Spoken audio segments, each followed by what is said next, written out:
Comunidad, gracias por abrirnos un espacio en la noche, por permitir que estas voces lleguen hasta sus casas, hasta sus radios del coche, hasta sus audífonos. Gracias por dejarnos entrar con respeto y cuidado. Hoy traemos relatos que se mueven entre la nostalgia de la ranchería y el secreto frío del cerro, entre vigilia de familia y patrullas que nunca volvieron a ser las mismas. Hay historias tiernas que terminan en susto, y hay relatos de hombres entrenados que juraron no creer y sin embargo tuvieron que cambiar de bandera ante lo que encontraron. Antes de seguir, una advertencia. Algunas partes de lo que escucharán contienen imágenes fuertes, menciones de violencia y pérdidas. Si hay niños cerca o alguien sensible en la habitación, por favor tengan discreción. Yo crecí en un pueblo donde mi abuela siempre dejó una silla vacía en la mesa por respeto a los ausentes, donde los rezos al anochecer eran tan comunes como la fogata, y donde me enseñaron a no caminar solo cuando la neblina bajaba del cerro. Nunca pensé que volvería a contar algo que me cambiara tanto, pero lo que siguen son voces que vinieron a nosotros para compartir lo que no podían guardar. Tienen unos segundos para arrepentirse y cerrar este video si no quieren seguir. Si se quedan, prometo que lo que viene les dará imágenes para recordar y preguntas que no dejarán dormir. ¿Listos? ¿Listas? Pasen, apaguen la luz si quieren y oigan con atención. Esta es la historia de Rituales de Chacala, el pueblo que oculta su lado más oscuro. Les presento la primera voz de la noche, la primera memoria que nos llegó desde una casa donde nadie volvió a sentarse igual. Yo era chico cuando empezó la primera extrañez en la casa de mis tíos, en la ranchería donde mi familia guardaba añil y maíz. La casa de ladrillo tenía una sala larga, la cocina al fondo y una pequeña habitación donde dormía la tía Carmen con su hija Sofía. Al principio fueron detalles mínimos, casi cotidianos, un cucharón fuera de lugar, el cántaro con agua que parecía bajar una taza aunque nadie bebiera, pasos que sonaban en el corredor aunque todos estuvieran sentados. Recuerdo la neblina que se pegaba a los hombros en las mañanas y el olor de leña mojada que subía de la fogata. La primera escena la viví una noche en que la lluvia aflojaba y la luz de la cocina parpadeaba. La tía puso la mesa y dijo que escuchó a la abuela llamarla desde el patio, pero la abuela había muerto hacía años. «Escuché mi nombre», dijo Sofía, apretando la manta contra el pecho. «Y era tu voz, tía, pero tenías los ojos cerrados». Empezaron entonces los diálogos que parecían confirmación y negación a la vez. «¿No estabas tú en la cocina?», preguntó José, mi primo, con la voz baja. «No», respondió la tía Carmen, la mirada fría. «Pero alguien me tocó la espalda», dijo Sofía, y su mano tembló. «Yo también oí un lamento en la noche», dijo don Andrés, el vecino, con la voz rasposa, como una canción que no terminaba. Las conversaciones se volvieron rutina, 8, 9, 10 intercambios cada vez que algo nuevo ocurría, y cada vez que hablábamos del tema, la casa parecía cerrar sus ventanas con más fuerza. Uno de los intercambios quedó grabado en mi memoria. «María, ¿viste la sombra en la puerta?», preguntó Luis, mi primo segundo. «Sí, y olía a tierra recién volteada», dijo María, que nunca había mentido sobre nada. «No es viento», añadió Carmen, «es algo que no respira como nosotros». Esas voces y ese diálogo ampliado nos dejaron sin aire. En el pasillo los perros aullaban de manera intermitente, como si supieran que había un nombre que no debían pronunciar. Las descripciones sensoriales se acumulaban, el frío que mordía la nuca cuando la luz fallaba, el sabor metálico en la boca de algunos al levantarse, el crujir de la madera húmeda bajo los pies, el olor a tierra removida que subía desde la cocina, la visión de una silla movida en plena madrugada. Mi propia backstory apareció entre esos días. Nací en este pueblo, hijo de campesinos que respetaban al curandero y a la tierra. Aprendí los rezos y las plantas. Vi a mi madre coser y a mi padre partir a la ciudad buscando trabajo. Crecí con la sensación de que la noche era un manto protector y a la vez un límite que no debía cruzarse sin razón.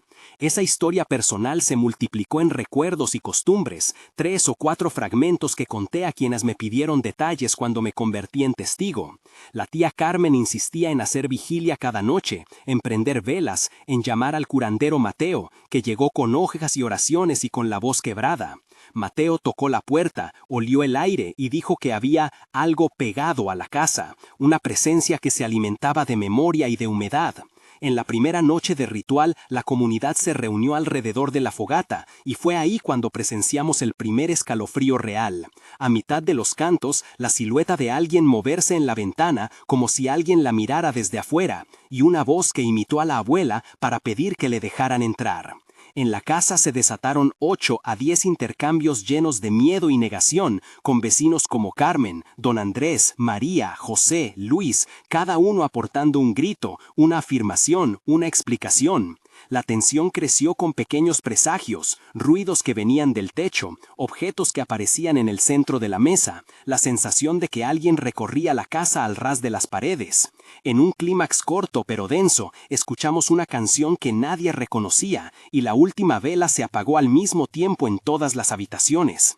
Ese momento fue un pico de miedo y duda que nos dejó inmóviles. Cerramos aquella noche con la promesa de no dejar sola a la tía ni a Sofía, con viejos vecinos durmiendo en el suelo y rezos que se mezclaban con el humo. Antes de pasar al siguiente relato, me gustaría pedirles algo como comunidad. Si esta primera historia les ha tocado, si alguna vez han sentido una presencia en una casa o han presenciado un ritual que no terminó como esperaban, cuéntenos en los comentarios. Comiencen su mensaje con "Cuando yo" para que sea fácil identificar testimonios reales. ¿Cuál fue el sonido que más les marcó? ¿La voz de alguien querido o simplemente el golpe de una puerta? Sus palabras nos ayudan a entender patrones y nos permiten dar voz a más testigos. Además, ayudan a que quien guarda silencio sienta que no está solo. Dejen también el nombre de su pueblo o ranchería si quieren que respetemos el contexto. Y recuerden que aquí cada relato se escucha con respeto y se verifica cuando es posible. Sus comentarios son el corazón de esta comunidad. Si alguien necesita hablar en privado, tenemos un correo para mensajes anónimos y hay quienes se ofrecen para acompañar a familias que viven cosas parecidas. Gracias por confiar en estas voces, por compartir y por acompañarnos en estas noches en las que la verdad puede ser incómoda. Les recuerdo que lo que sigue es más duro, así que si prefieren tomar un respiro, háganlo ahora. Si no, quedan advertidos. Vamos con lo que nos contó un hombre que estuvo en la patrulla. La patrulla llegó al cerro una mañana fría comandada por el sargento Morales y con el comandante Rivera marcando la ruta en el mapa. Yo formaba parte de la unidad.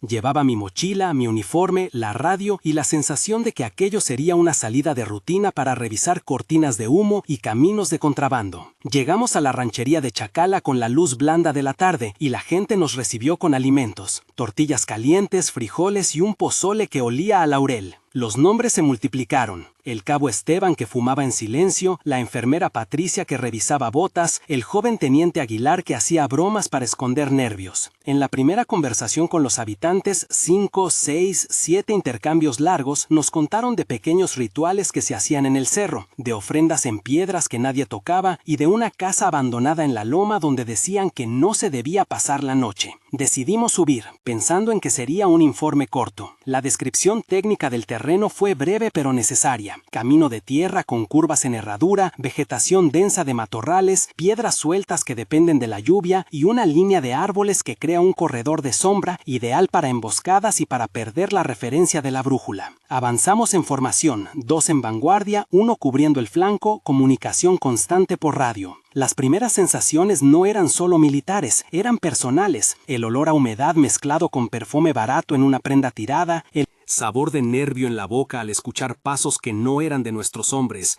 la visión de huellas pequeñas en el barro que subían y terminaban en el borde de una piedra, como si alguien se hubiera elevado.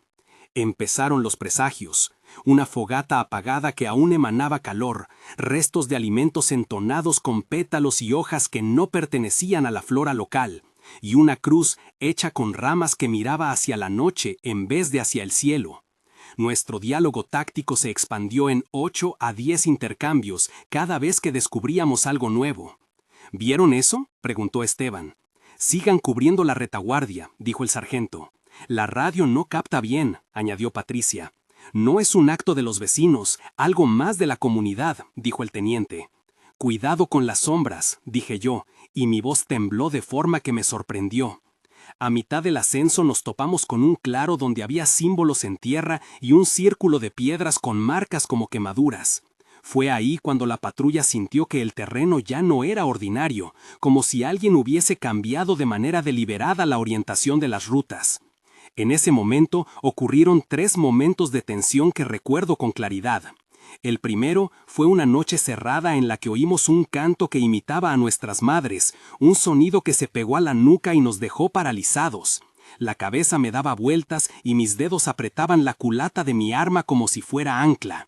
El segundo fue cuando vimos a Martín, el joven recluta, alejarse detrás de una roca y desaparecer sin ruido. Lo llamamos e hicimos un cordón de búsqueda y solo hallamos su gorra. El tercero ocurrió al intentar regresar. La senda que habíamos hecho antes ya no existía, la vegetación parecía cerrarse como puertas, y en medio de la neblina escuchamos una voz que decía el nombre del comandante Rivera, tal como si supiera secretos de su pasado. Cada uno de esos momentos duró lo que parece una eternidad en la memoria. El frío en la garganta, el olor a quemado, la sensación de que algo movía los latidos del tiempo. Los diálogos entre nosotros fueron intensos, largos, con juramentos, con pedidos y con preguntas sin respuesta, hasta que la radio recibió un último mensaje fragmentado que habló de una figura blanca y de una risa que no tenía boca. En la confrontación final, las cosas se precipitaron. Apareció una luz en la loma y una presencia nos obligó a retroceder. Perdimos a uno de los nuestros, el cabo Esteban, que se quedó atrás al intentar ayudar a Martín. Intentamos buscar, armamos filas, encendimos luces, llamamos por nombres, pero lo único que encontramos fueron huellas que se perdían en la pendiente y una mochila abierta con comida intacta. Hubo sangre en una rama, un trozo de tela que no correspondía a uniformes y la sensación de que alguien nos observaba desde arriba y desde dentro. La comunidad reaccionó, con llanto y acusaciones veladas. Unos dijeron que eran rituales, otros que era castigo por caminar donde no debíamos. Decidimos bajar antes del anochecer para reorganizarnos y pedir refuerzos, pero la patrulla volvió cambiada, con la mirada de los hombres más vieja que sus cuerpos, con historias que no querían decir en voz alta. Al volver a la base, presenté un informe donde mencioné los objetos encontrados, la mochila, la gorra y las huellas, y también describí el gesto del curandero Mateo cuando supo que hombres de la unidad habían entrado al cerro. Su rostro fue de reproche y miedo, y nos dijo que Chacala tiene buenos y malos ritos, y que nosotros no éramos bienvenidos a romper el equilibrio. La búsqueda del desaparecido fue una serie de días en los que fuimos interrogando a vecinos, reuniendo testimonios y haciendo pactos silenciosos. Y finalmente, la comandante decidió cerrar la investigación formal por falta de pruebas suficientes, aunque para nosotros la falta de pruebas no era olvido, sino ausencia palpable. La reacción inmediata de la comunidad fue de desconcierto y diálogo, con personas como la enfermera Patricia, el padre Julián, el jefe de la policía municipal, la señora Luisa y el joven Pedro participando en largas conversaciones que intentaban darle sentido a lo ocurrido. La búsqueda privada fue intensa, armamos grupos, revisamos quebradas, cavamos en lugares donde la tierra olía a algo distinto.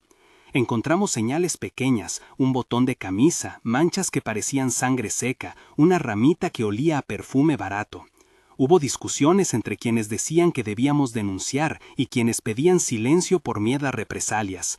Se tejieron mentiras piadosas para las familias, se dijo que Esteban había dejado la unidad y se inventaron destinos para calmar a esposas e hijos, porque el miedo oficial siempre busca una respuesta que no resuena con lo que pasó. Al final, la comunidad decidió encender vigilias nocturnas, recorrer caminos en grupos y no permitir que nadie subiera solo al cerro. Algunos pidieron a los brigadistas y otras unidades militares que vinieran, otros solicitaron la ayuda del curandero para un ritual de limpieza y resguardo. Hubo quienes, como el joven Pedro, pidieron licencia y se marcharon del pueblo, y otros, como la tía Carmen, que cerraron sus puertas y reemplazaron las sillas por rezos. La herida quedó abierta y el pueblo cambió de costumbres. Ahora se evitan los atajos, se respeta la noche y se cuida a los más débiles. Se formaron rumores que hablaban de desaparición ritual, de pactos antiguos, de un lado oscuro que la comunidad siempre supo que existía, pero que prefería no nombrar. La última historia que les traigo esta noche es la de una vigilia familiar que terminó en una curación a medias, en un ritual improvisado y en la aparición de sombras que a la postre sirvieron para cerrar una herida pero dejaron cicatrices. Volví a la ranchería 1, 3 y 6 meses después para saber qué había quedado de todo aquello. En la primera visita, las Casas seguían con velas, la gente llevaba flores a la fogata y el curandero Mateo trabajaba sin descanso, mezclando hojas y rezos. Nos contó la anciana Luisa que la familia afectada organizó una vigilia con comida y oraciones, que el ritual incluyó agua salada, cantos de medianoche y la presencia de la madre de la iglesia que puso su mano sobre las cabezas mientras la comunidad cantaba. Durante la vigilia, apareció una silueta en la puerta, una sombra que caminó sin pisar y que dejó tras de sí el olor de tierra mojada y hojas quemadas. La conversión de miedo a consuelo ocurrió lentamente. Los cantos comenzaron a sonar como cobijo y la gente pudo dormir un poco más. Al cabo de un mes, algunas personas dijeron que la sombra se había ido, que el pueblo había recuperado una normalidad aparente. A los 3 meses, la patrulla ya no volvía a subir al cerro sin aviso, y a los 6 meses, la familia afectada había cambiado rutinas, había dejado la mesa con una silla vacía y había empezado pequeños rituales de protección. En el epílogo de esto, quiero detallar cómo afectó todo a quienes se quedaron. Hubo noches en que el silencio pesaba tanto como la presencia. Hubo días en que la risa retomó su sitio, pero con una pausa, y hubo decisiones difíciles como vender tierras, mudarse o quedarse y lavarse las manos con tierra nueva. Un mes después de los hechos, la comunidad había reunido pruebas y testimonios, buscado mediación con autoridades y encendido más fogatas. 3 meses después se realizaron más rituales y algunos jóvenes dejaron de subir al cerro. 6 meses después, la ranchería seguía con la memoria fresca, con nombres que se repetían en susurros y con la certeza de que algo se había roto entre la noche y la gente. En el balance, la vida siguió, pero con una línea que divide el antes y el después. La familia que sufrió decidió actuar de manera protectora, instalaron candados, cambiaron rutas y contrajeron redes en la comunidad para no dejar solos a los vulnerables. Algunos, como la enfermera Patricia y el padre Julián, mantuvieron programas de acompañamiento para quienes mostraban signos de trauma. Otros, como don Andrés, se volvieron más callados y dejaron de salir por la noche. La lección fue que, aunque no todas las respuestas estaban a la vista, la comunidad aprendió a protegerse entre sí, a no normalizar lo que debería ser señalado y a buscar ayuda en conjunto. Para nosotros, los que contamos estas voces, queda la responsabilidad de escuchar y de relatar con respeto. Si esta historia les mueve algo, si conocen un pueblo que también guarda secretos, escríbanos. Sus relatos alimentan nuestra comprensión y mantienen viva la memoria de aquellos que ya no están. Gracias por acompañarnos hasta aquí. Cuídense, cuiden a los suyos y recuerden que la noche guarda historias que merecen ser escuchadas con cuidado. Si quieren seguir escuchando relatos como este, suscríbanse y compartan su voz. En los comentarios. Nos encontramos en la próxima noche. Y hasta entonces, mantengan la luz cerca y la conversación abierta.